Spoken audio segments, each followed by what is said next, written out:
And our guest, once again, is Jeannie Burlsworth, and her website, once again, is securearkansas.com. You know, Jeannie, we were talking a little earlier about approaching your city council. You know, I hear from folks who listen to this broadcast, and they say, you know, Darren, you say this all the time, but, you know, we've done this. I've done this. And these little boogers don't listen to us. They ignore us. They go ahead and do it anyway. And so it's hard to get them to listen, and it's a big challenge. What would your answer be to that? Well, if it doesn't work one way, go another. And one thing that we did as Secure Arkansas, we sent out an FOIA request, Freedom of Information.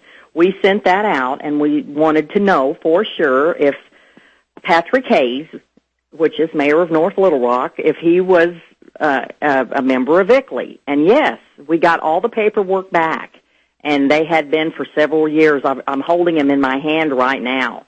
And wow. I think it's really, once you show this to people in the communities, because sometimes they just don't think that it's happening or it's possible, but have someone that knows how to do a Freedom of Information request and send it out and see what you get back, because you may be surprised.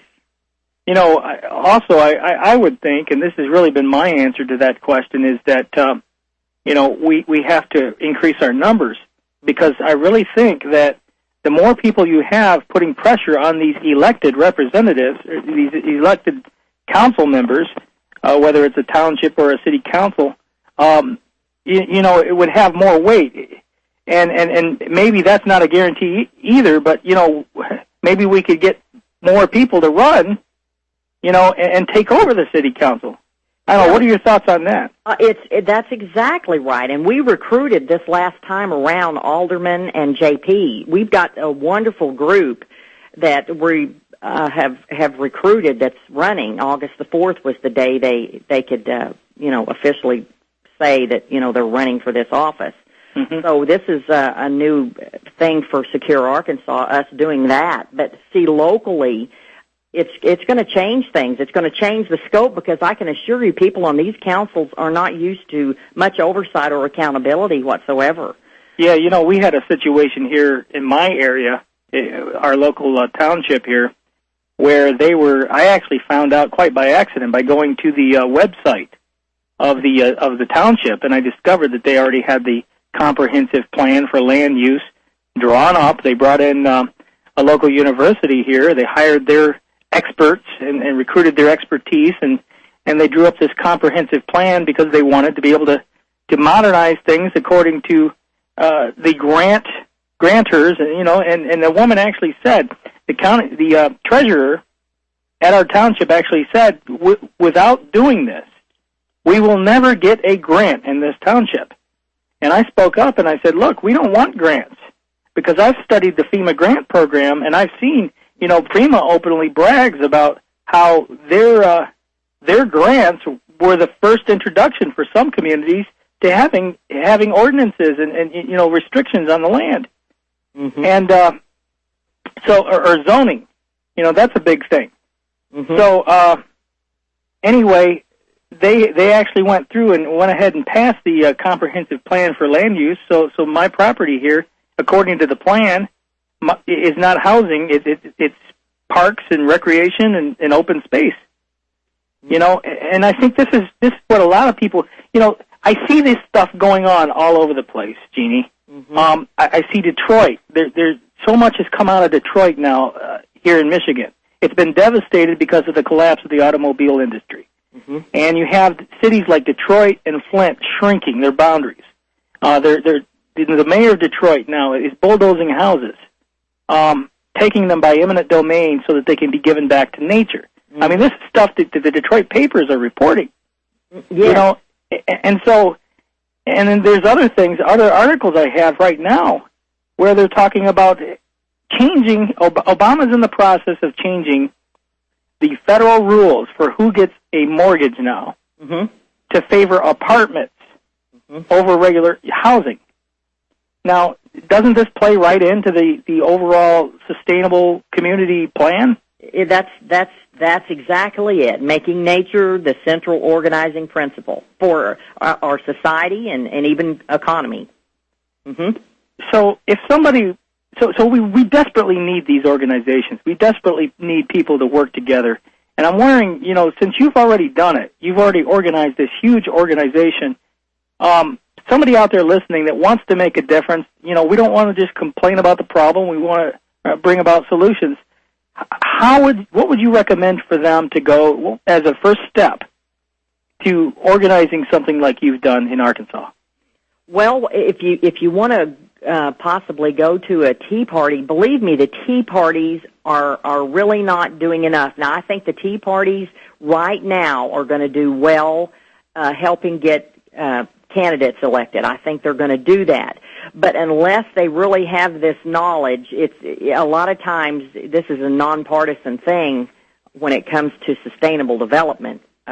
You'll if you work at the Capitol lobby like our group does, you'll find that out real quick. So you have to be careful and not be deceived on to whom you're working for. But I do want to say what you can do if you want to start out on your own is look at a ballot initiative. Now, each state is different, and I hesitate to talk about it because we're a ballot question committee here in Arkansas also.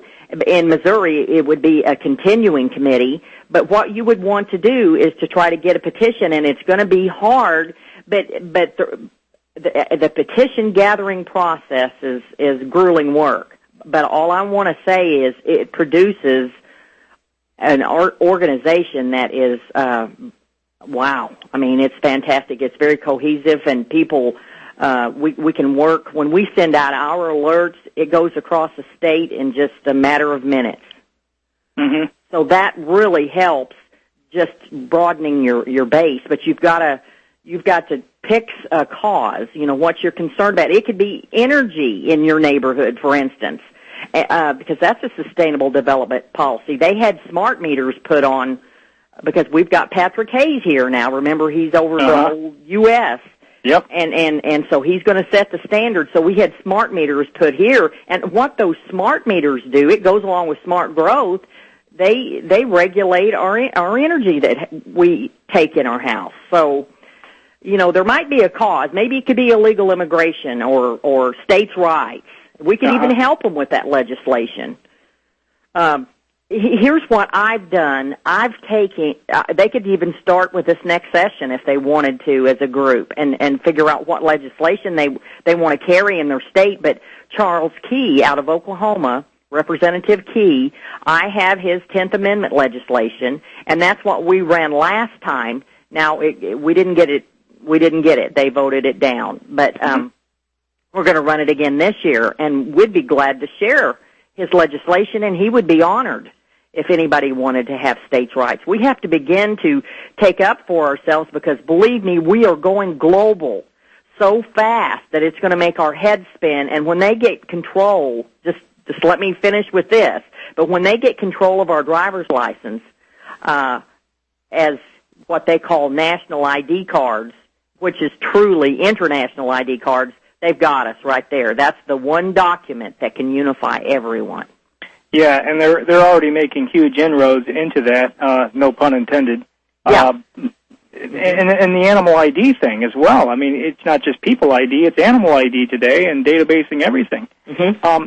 Getting back to your organization, you would recommend then that people would maybe run an ad in a newspaper and or use some other venue that's public to kind of maybe find like-minded people in their area? Yes, and to me, if you really want to know the truth, you could if you go to a tea party, you could probably spin off and say, this is what a group of us are wanting to do. And you could spin off of that. And I'm just saying something that may be already up and going because we didn't have anyone. We had to do a little bit of advertising in the beginning just to let everybody know, who we were and what we wanted to do. Yeah, that's one thing you were talking about, the tea parties. I want to come back to that for just a moment and just say this, that, we know, at least I know, from some of the stuff I've read recently, a lot of these things maybe have started off on the right foot, They've been the Tea Party has largely been co-opted by the other side. Oh, absolutely. Here in Michigan, we actually have Democrats and slash socialists now that are Tea Party members. Yeah. You know, so they're steering this in another direction. It's kind of the old bait and switch sales trick where they bait you one way, and then once you're into the thing and you're trapped in the web, then they switch you off onto some other agenda. Yeah.